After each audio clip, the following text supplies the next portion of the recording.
چونکہ سرکارہ نے لوہنا شریف کے ان فہرست میں شہزادہ حضور شیر نیپال حضرت علامہ ضیاء المصطفیٰ صاحب قبلہ ازہری کے قدم ناز کی برکتوں کے دھول چاٹنے کا موقع آج ہم کو بھی ملا اور آپ کو بھی ملا. کہیے سبحان اللہ.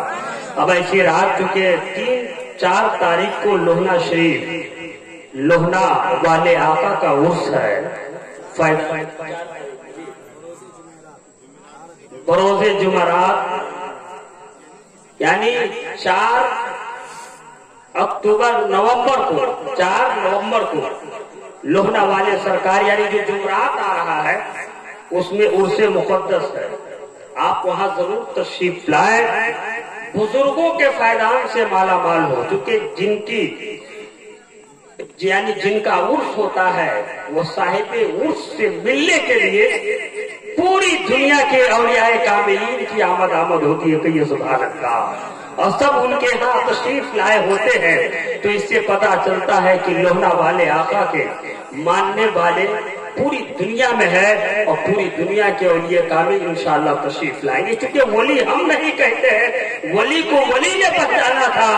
نظمی میاں جو آل رسول ہے, اللہ کے رسول کے شہزادے ہیں, انہوں نے کہا تھا کہ جہاں شیر نیپال کا پسینہ بہے گا وہاں آل رسول کا خون بہے گا. کہیے سبحان اللہ.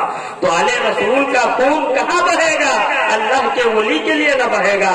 حضور تاج الشریعہ نے کہا تھا کہ جن کو شیر نیپال سے محبت ہوگی کل میدان محشر میں سرکار دو عالم صلی اللہ علیہ وسلم کے جھنڈے کے نیچے ہوں گے. تو ولی کو ولی پہچان سکتا ہے. ابو جہل کبھی سرکار کو نہیں پہچانا لیکن صدیق اکبر نے سرکار کو پہچان لیا. کہ یہ سبحان اللہ. اور پوری دنیا میں صداقت کے علمبردار بن کر کے چمک گئے. شیبہ نے نہیں پہچانا, عتبہ نے نہیں پہچانا, لیکن امام علی وقار نے پہچان لیا, حضرت عمر نے پہچان لیا میرے آقا کو. تو پوری دنیا میں عدالت کے علمبردار ہو کر کے چمک گئے. تو آئیے حضور شیر نیپال علیہ الرحمت رضوان کے عرس مقدس میں 4 تاریخ کو لوہنا شریف آپ ضرور تشریف لائیں. ہند و نیپال کے بڑے ہی مشاہیر علماء کرام وہ بریلی شریف کے بزرگان اہل سنت کی بھی آمد ہے. آپ بھی ضرور تشریف لائیں.